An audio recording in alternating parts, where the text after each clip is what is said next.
आज हमारा महत्वपूर्ण टॉपिक है, हिंदी व्याकरण से संबंधित है वाच्य। वाच्य क्या होता है साथियों? वाच्य किसे कहते हैं? वाच्य कितने प्रकार का होता है और वाच्य की क्या भूमिका होती है इस हिंदी ग्रामर में, और परीक्षाओं से रिलेटेड वाच्य में किस प्रकार प्रश्न पूछे जाते हैं। सबसे पहले मैं आपको बताना चाहता हूँ कि आप सबका अपना चैनल, यूट्यूब चैनल है शेयर हैप्पीनेस संस्कृत एजुकेशन, जो आप सबके लिए समर्पित है। आपको सभी विषय की जानकारी और उससे रिलेटेड टॉपिक से संबंधित सारे वीडियोस एक ही चैनल पर है, वो है शेयर हैप्पीनेस संस्कृत एजुकेशन। तो आज हम हिंदी व्याकरण का टॉपिक पढ़ रहे हैं वाच्य। वाच्य क्या होता है? ऐसे शब्द या ऐसी क्रियाएं जिनको हम लिंग, वचन और कर्म के अनुसार क्रिया का जो प्रभाव होता है वो किस पर आधारित होता है? कर्ता पर आधारित होता है, कर्म पर आधारित होता है या भावों पर आधारित होता है। उससे संबंधित जो हमें जानकारी मिलती है, जिन कारकों का हम प्रयोग करते हैं, वही हमारी वाच्य कहलाते हैं। आगे समझ में। अब वाच्य पढ़ने से पहले मैं आपको एक बात बताना चाहता हूँ। आपको लिंग की जानकारी होनी चाहिए, वचनों की जानकारी होनी चाहिए, कारकों की जानकारी होनी चाहिए, क्रियाओं की जानकारी होनी चाहिए, कर्ता की जानकारी होनी चाहिए और कर्म की जानकारी होनी चाहिए। ये सारी जो जानकारियाँ हैं आपके अपने YouTube channel share happiness Sanskrit education जो यूट्यूब चैनल है, इस पर वीडियो अपलोडेड है। आप संबंधित टॉपिक में जाकर के देख सकते हैं कि लिंग किसे कहते हैं, लिंग किस प्रकार बदले जाते हैं, पुल्लिंग की क्या विशेषताएं होती है, स्त्रीलिंग की क्या विशेषताएं होती है, वचन एक वचन किस प्रकार के पहचानते हैं और बहुवचन किस प्रकार पहचाने जाते हैं, कारक क्या है, क्रिया कितने प्रकार की होती है, क्रियाएं किसे कहते हैं, वचन, लिंग, कारक, क्रियाएं, कर्ता क्या है, कर्म क्या है, यानी कारक किस प्रकार के हैं। ये सारे वीडियोस आपको हमारे चैनल पर मिल जाएंगे। ये जानकारी होने के बाद ही आप समझ पाएंगे कि वाच्य क्या होता है, वाच्य को किस प्रकार परिवर्तित किया जाता है। तो आज हम पढ़ रहे हैं वाच्य। वाच्य क्या होता है साथ देखो, वाक्य, कोई भी वाक्य लिखते हैं, वाक्य निर्माण होता है जिसके अंदर कर्ता होता है, क्रिया होती है, लिंग वचन के अनुसार चिन्ह होते हैं। जैसे देखो, वह खेलता है, ये वाक्य देखो, वह करता है, खेलना क्रिया है, ऐसा। और ये है शब्द जो हमें किसके कारक के बारे में बताता है, वह खेलता है। अब इसके बाद जैसे देखो, वह है पुल्लिंग है, उसके अनुसार खेलता क्रिया ही, ऐसा समझा। देखो एक दूसरा लेते हैं, वह खेलती है, वह खेलती है, वह में क्या फर्क है? ये पुल्लिंग है, इसके अनुसार ये खेलता है। अब वह की जगह मान लो राम लिख दे, राम खेलता है। अब वह खेलती है, स्त्रीलिंग है, यानी सीता खेलती है। तो जो पुल्लिंग और स्त्रीलिंग के अनुसार ही क्रिया का रूप बदलता है। और वे खेलते हैं, यहाँ मैं लिख देता वे खेलते हैं, तो वे के अनुसार वे बहुवचन है, तो उसके अनुसार क्रिया खेलते आ गए, यानी क्रिया का रूप बदलना ही वाच्य खेला। अब इसके अनुसार आपके सेकेंडरी बोर्ड तक तो परिभाषा भी आ सकती है।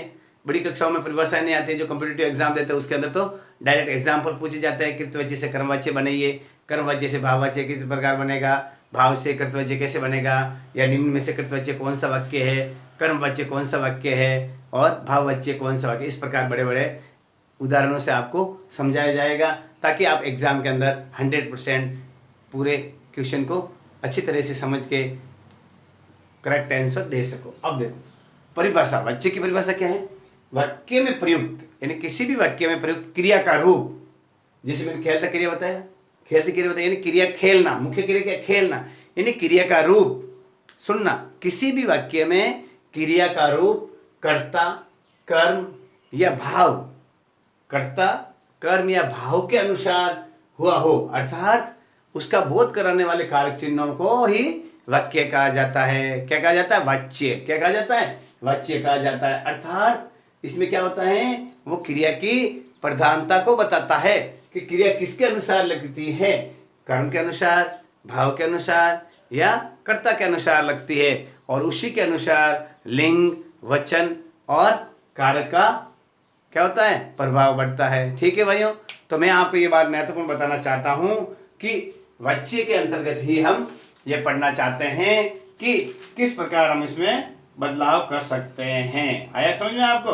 यानी क्रिया का वो रूप जो हमें ये बताता है कि किसी वाक्य में कर्ता, कर्म या भाव में किसकी प्रधानता होती है, अर्थात क्रिया के अनुसार ही क्या करते हैं, उस वाक्य को लिंग, वचन और कारक से रिलेटेड किया जाता है।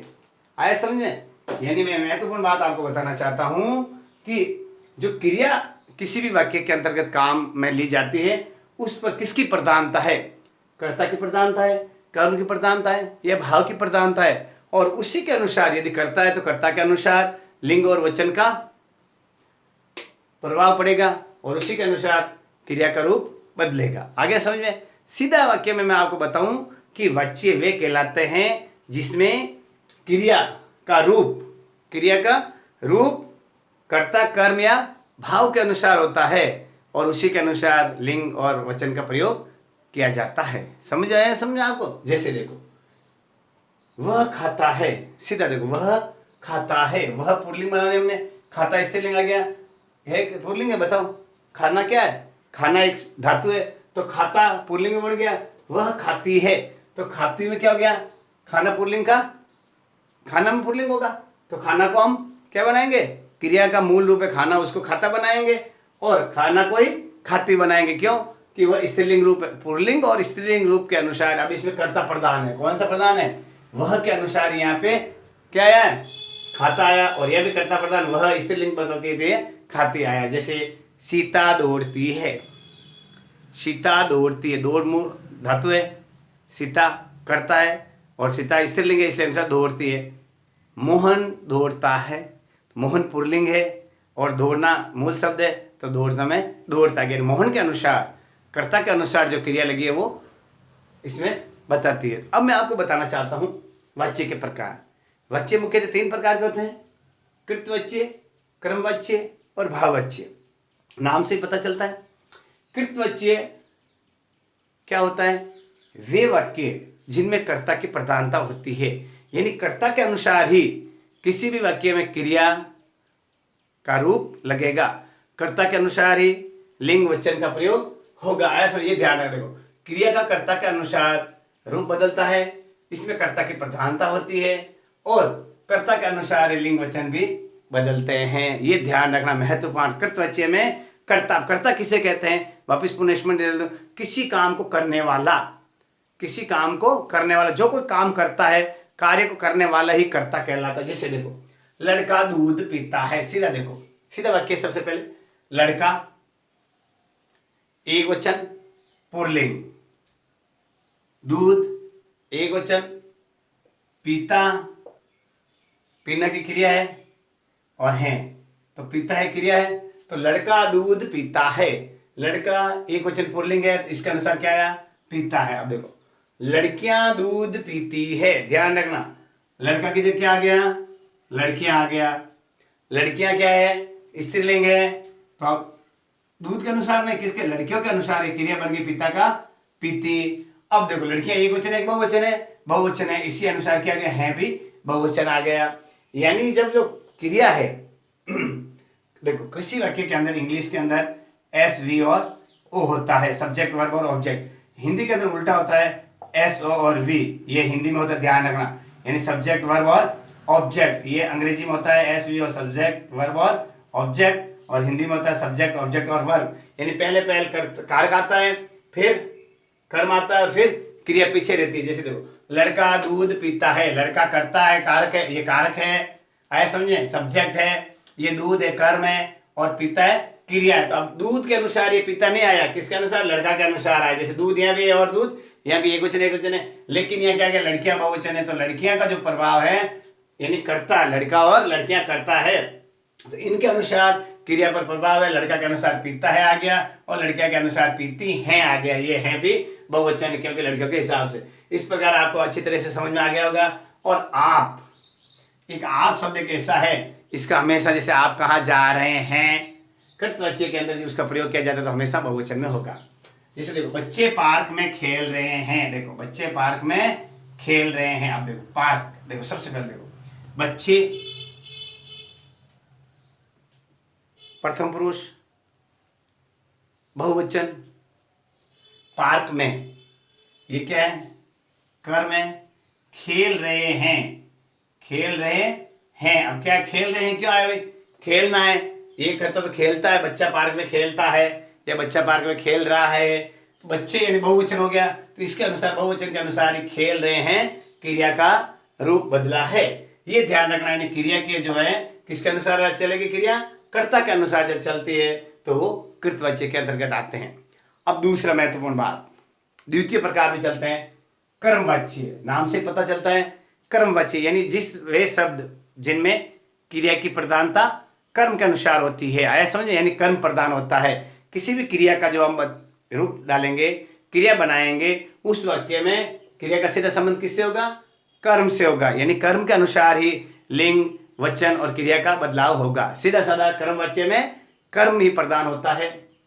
और ये अधिकतर किस में होता है, ध्यान रखना, सकर्मक क्रिया में। क्यों कि क्रिया जरूरी होती है, उसमें सकर्मक ही कर्मवाच्य बनता है। जाए समझ, जिसमें कर्म प्रधान होता है। अकर्मक और सकर्मक क्रियाएं दो प्रकार की होती है। अकर्मक क्रियाओं में कर्म नहीं होता है, कर्म की प्रधानता नहीं होती है, और सकर्मक में वे क्रियाएं जो कर्मयुक्त होती है। इसीलिए ये ध्यान रखना, कोई भी वाक्य बनाओ आप, उस वाक्य में देखना कि कर्मवाच्य के लिए तो ये महत्वपूर्ण बात सबसे पहले है कि वाच्य क्या होना चाहिए, सकर्मक होना चाहिए। जैसे देखो, अब जैसे देखो, इसमें क्या होती है, हमेशा सकर्मक क्रियाओं में होता है और कर्मवाच्य में कर्म की प्रधानता। जैसे राम ने चाय पी, देखो राम क्या भाई, पुल्लिंग है, एक वचन है। चाय, चाय क्या है, कर्म है, तो चाय क्या है, स्त्रीलिंग है। तो चाय के अनुसार जो ये क्रिया है पी, राम ने चाय पी, तो पी जो पीना की क्रिया है, पीना, पी क्या बन गया, स्त्रीलिंग। किसके अनुसार बना, इस चाय के अनुसार। कर्ता तो राम ने है भाई, ये शब्द क्या है, राम ने क्या है, कर्ता शब्द है, और चाय क्या, कर्म है। तो राम ने चाय, राम है तो राम के अनुसार क्या आना चाहिए, पीता है, पिया है, ऐसा आना चाहिए। लेकिन चाय पी, तो पी क्या स्त्रीलिंग बन गया, किसके अनुसार, कर्म के अनुसार। ये चाय, ये वाक्य देखना आप कि राम ने चाय पी, तो राम पुल्लिंग है, तो यहाँ पुल्लिंग आता तो ये हो जाएगा, क्या हो जाता, कर्तवाच्य। लेकिन ये आया स्त्रीलिंग, तो स्त्रीलिंग आते किसके अनुसार आया, कर्म के अनुसार। तो कर्म के अनुसार ये आया, तो ये हो गया कौन सा, कर्मवाच्य। जैसे सीता ने दूध पिया, देखो सीता ने दूध पिया, सुन लेना आप, सीता क्या है भाई, स्त्रीलिंग है। अब सीता ने दूध पिया, तो इसका क्या है, सीता दूध पीती है, ये तो होता है सीता के अनुसार पीती हो गया, क्योंकि सीता स्त्रीलिंग, तो पीना का पीती स्त्रीलिंग बन गया।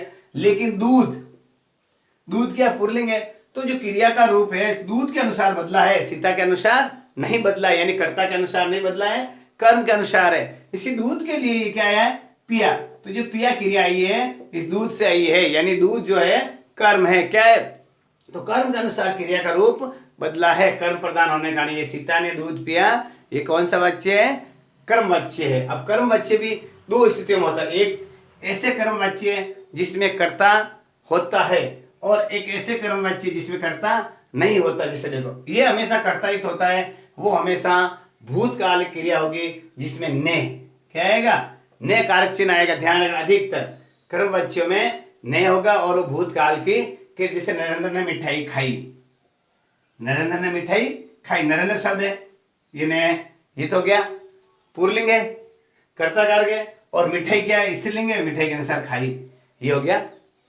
कौन सा, कर्म वाच्य। क्यों, मिठाई के अनुसार स्त्रीलिंग खाया, नरेंद्र ने मिठाई खाई, यानी खाने वाला कौन है, नरेंद्र, यानी इसमें कर्ता उपस्थित है।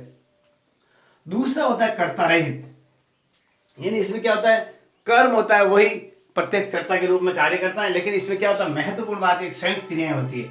क्रियाएं मैंने आपको बताई थी, रूप के आधार पर किस प्रकार होती है, संयुक्त क्रियाएं दो क्रियाएं में। जैसे देखो, रमेश की घड़ी चुरा ली गई, रमेश की घड़ी चुरा ली गई, चोर पकड़े गए। रमेश की घड़ी चुरा ली गई, चोर पकड़े गए। तो आप देखो दो क्रियाएं, चुरा लेना और पकड़े जाना। तो घड़ी के अनुसार क्या हो गया, चुरा ली गई स्त्रीलिंग, और चोर के अनुसार पकड़े गए पुल्लिंग। दो क्रियाएं होती है, वो कर्ता रहित होता है।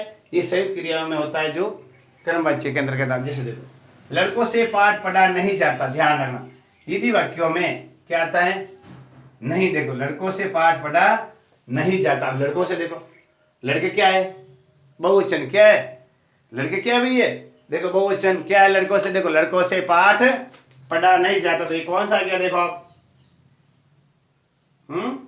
लड़कों क्या है, बहुवचन है, क्या है ये बहुवचन है, तो क्या हो गया इसमें देखो। अब कर्ता ने कर्म को करण से, ये वो वाला कार से संबंधित नहीं है, यानी से वाक्य के अंदर से और को आ जाए, वाक्य के अंदर से और को आ जाए तो भी हम इसमें कर्म वाच्य में, जैसे देखो पाठ, पाठ क्या है एक वचन है, पुल्लिंग है, पाठ के अनुसार जाता नहीं जाता ये क्रिया बनी है, यानी इसके अनुसार कर्म के अनुसार तो ये कर्म वाच्य के अंतर्गत आता है। आ गया कर्तवाच्य और कर्मवाच्य। अब तीसरा और महत्वपूर्ण है भाववाच्य, यानी क्रिया का रूप कर्ता के अनुसार भी नहीं बदलता है, कर्म के अनुसार ही नहीं बदलता है, अर्थात भाव के अनुसार यह क्रिया अपने मूल रूप में आती है, यानी क्रिया पर कर्ता और कर्म का कोई प्रभाव नहीं होता है, क्रिया कर्ता और कर्म के अनुसार नहीं बदलती है, वो भाव के अनुसार बदलती है, तो वो भाववाच्य कहलाता है। ऐसा मैं सीधा बताना चाहता हूं कि ऐसे वाक्य जिनमें कर्ता और कर्म के अनुसार क्रिया का प्रयोग नहीं होता है, क्रिया का प्रयोग भाव के अनुसार होता है। जैसे देखो आंखों में, अब देखो सुनना, आंखों में दर्द के कारण मुझसे पढ़ा नहीं जाता। अब देखो आंखों में, आंखें हो गई, आंखों कैसा वचन है बहुवचन है, मुझ कैसा वचन है एक वचन है, इनके अनुसार नहीं, किसके कारण परिस्थिति होती है भाव के कारण क्या था जाता, यानी क्या होता अधिकतर ध्यान रखना भाववाच्य क्रियाओं के अंतर्गत वे वाक्य आएंगे जो क्या होंगे अकर्मक होंगे, क्या होंगे अकर्मक, यानी जिसमें कर्म प्रदान नहीं होगा, अर्थात कर्म की अनुपस्थिति होगी, ऐसा इसमें कर्म नहीं है, इसीलिए इसे अपन को अकर्मक कहते हैं। अब एक महत्वपूर्ण बात है, यदि क्रिया सकर्मक हो, यदि क्रिया सकर्मक हो और कर्ता और कर्म दोनों में कारक का चिन्ह का प्रयोग, यानी एक वाक्य ऐसा हो जिसमें कर्ता और कारक दोनों हो, कर्ता कारक और कर्म कारक दोनों हो, ऐसा एक वाक्य ऐसा जिसमें कर्ता कारक और कर्म कारक यानी कर्ता और कर्म दोनों हो, तो वो दोनों की विभक्ति चिन्ह कर्ता का कौन सा था ने, कर्म का कौन सा था को, यानी ऐसे वाक्य जिसमें कर्ता कारक का चिन्ह और कर्म कारक का चिन्ह दोनों उपस्थित हो, तो हमेशा वाक्य में ध्यान रखना महत्वपूर्ण, हमेशा वाक्य पुल्लिंग होगा, अन्य पुरुष होगा और एक वचन होगा। ध्यान रखना पुल्लिंग भी होगा, अन्य पुरुष भी होगा और एक वचन। पुल्लिंग यानी जिसे पुरुष जाति का बोध होता है, अन्य पुरुष यानी जिसे पहले तो होता है उत्तम पुरुष, यानी प्रथम पुरुष जो कहता है मैं कहने वाला, मध्यम पुरुष सुनने वाला, और अन्य पुरुष जो वह वे दोनों वे सब, यानी किसी का नाम और जो उपस्थितियां नहीं हो वो अन्य पुरुष, और एक वचन जिसमें केवल एक संख्या या एक व्यक्ति का बोध हो, और वो हमेशा कैसी क्रिया भूतकालिक होगी, ये ध्यान रखो।